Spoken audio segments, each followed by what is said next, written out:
Good morning, ladies and gentlemen, and welcome. As usual, I want to thank you for stopping by and wishing each one of you a blessed day. So a few days ago, I had a viewer ask me which optics am I running on my Glock 19X, and I have decided today to go ahead and do a quick video of the optics. Now, before we proceed, both of the firearms that I'm using for demonstration, they are unloaded and we are in a safe environment. Okay. Both of these I have purchased with my own money. I'm not being sponsored by Olight whatsoever. So we have here the Olight Osight. Both of them are 3 MOA red dots. They do have the options listed as well if you wish to acquire them with the green dot. I went with the red dot. I pick up the red dot personally pretty well. Right here we have the Glock 19X with the flat dark earth, and right here we have the Ruger RXM with the black one. Both of these optics, they're pretty well made, pretty solid construction. The aluminum feels awesome, and my experience so far with the Olight Osight has been nothing but positive. The cool things about this Olight Osight is the following. They are non-battery operated. They are rechargeable. Now that can be a plus and that can be a minus for some. Minus is that, well, if the optic goes bad, it's bad. So with the battery operated one, if the battery goes bad, you just replace the battery and you're done. Now, with that said, they have lifetime warranty, which is a positive. So if the optic goes wrong because the internal charging system went down, Olight will go ahead and replace that for you. No questions asked. Obviously, they'll do some troubleshooting. They can fix it. They'll replace it for you for free. As to the functionalities of this optics, again, these are red dots. You can actually have them with constantly on, meaning on all the time, or you can actually have the auto on, auto off feature, meaning that if your handgun doesn't sense any movement, your red dot deactivates. The moment that you draw it or you shake it, the red dot activates immediately, and so far it has worked flawlessly. No issues at all. Every single time that I do a quick draw or I'm practicing some draw and holstering, I can see that red dot picking up right there, no problems at all. Also, on this area right here, for both of the optics, it does has like a auto sensing brightness level. So if you were to transition from a high light environment to a low light environment, it will auto increase or decrease the spot of that red dot. Example, you're going to a highlight area, the brightness will decrease on your red dot. If you go to a low light environment, the brightness will increase on the red dot. You can either enable that or disable it. I have it disabled. I have my optic configured on the 4th setting, and this guys here, they have settings 1 through 12. I have it on the 4th setting. That's where I have that sweet spot right there. Once you select which setting you rather rock it on, you can lock it and it will maintain that setting whether you press the increase of brightness or decrease of brightness. If you locked it, it will stay there, which is a plus. Let me see if I can show right here the dot it can pick up on camera. I know that can be challenging right there.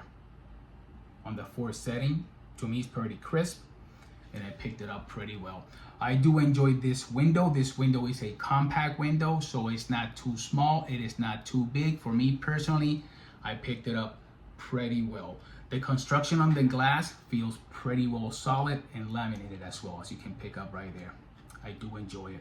Right here on top, you can see the magnetic for the charging case, which we're gonna get into a minute. So again, we talked about the auto brightness configuration, whether you can enable that or disable it.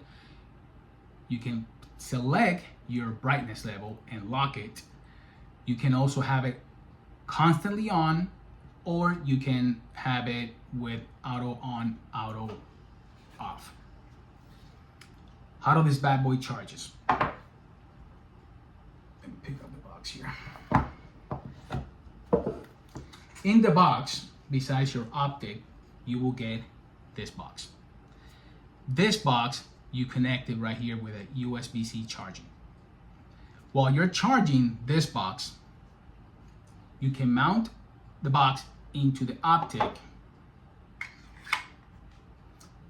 While charging the box, you can mount this box into the optic, and you can see right there the charging level. Now, before I get myself too ahead of time, let me start with the box. You have this box. You can charge this box, and this box will retain and keep charge. You can measure the amount of charging on the box by pressing right here. You press that. This box right now is fully charged. You can transport this box into the optic right here.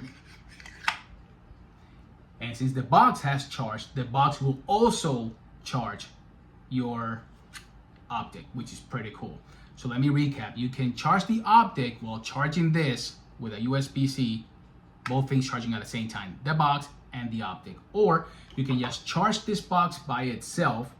And if you're going on a trip, you take this with you, and while you're just watching TV, chilling, or at night, wherever you're sleeping, put it right here on the optic and keep your optic fully charged. Within the months and months of ownership of these optics, I have only charged them once. They hold charge pretty well. Let's get into that other topic as to the charge. Olight describes the following. These optics on the lowest setting, they can actually keep charge for up to 70,000 hours. And on the highest brightness of setting, you can run this for 17 plus days. Now, what they don't describe, it is if that's with the auto on or constantly on. Again, I rock them on the 4th setting, auto on, auto off. And within months of ownership, I can tell you that I have only charged it once, and it was not even 50% low. It was like on the 75 percentile. So they have worked out pretty well. What do you get in the box? Well, you get your optic, you get your box, you get your instruction manual, which feels pretty good, long. And you get your USB-C cord right here.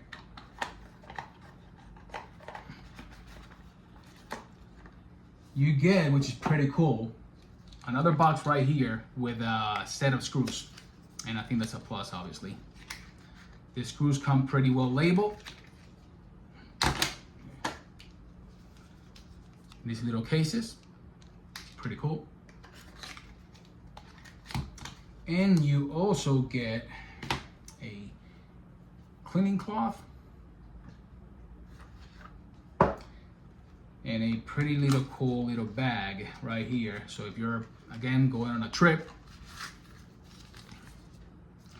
you can put the box in your little bag. Pretty cool. You do get this little tool right here. Each end is different. This end right here, it is to adjust windage and elevation. And this end right here, it is if you need to torque and tighten your screws. With that said, I always encourage and suggest that if you're mounting an optic system on your handgun, get yourself a decent screw torque, you know, that you can set up the actual inches a pound or pound per inches, whatever they call it, and adjust it to the actual recommended specs by manufacturer. The last thing you want to do is either over torque a screw and then that screw breaking in on your slide, like in this case of this Ruger RXN, that there's no mounting plate on it, just goes right into the frame. So you don't want to go ahead and break that screw. You'll have a really bad day that day, honestly. Or if you under torque it, you're actually shooting and your optic goes flying out. Or not hitting target, and that gets you frustrated, and then you're like, wait, I'm not hitting my point of impact, what's wrong? Well, your optic is loose, so there you go. So always get yourself a decent set of torquing screws, so it gives you that better experience and you won't over torque your screw and break it on the slide. So overall, ladies and gentlemen, my experience with the Olight Osight has been nothing but positive. I do recommend this bad boys right here. They do have other options on their website. The pricing for this Olight Osight, in my opinion, you can't beat it. You get a lot of value for your money. They run for about $150 when they have it on special, but their normal pricing is about $199, $200. But again, if you shop around, you can get it for about $150, so not bad at all. What's your thought? What's your experience? Do you own this Olight Osight? If you do, please comment down below. Have you had a positive experience? Have you had negative experience with them? We know that Olight Osight, they actually started themselves as a flashlight manufacturer. Now they're jumping the game into the optic system. And so far, me personally, I give them good feedback. They're doing pretty well. Can't complain about that. So ladies and gentlemen, again, what's your thought? What is your feedback? Please comment down below. I always appreciate thumbs up. If you haven't subscribed, I really appreciate your subscription. That helps the channel. Again, I'm starting a brand new channel and I like to review items for each one of you. So again, thank you for stopping by, tuning in as usual. Stay safe and wishing you a blessed day. Peace until the next one. Bye-bye.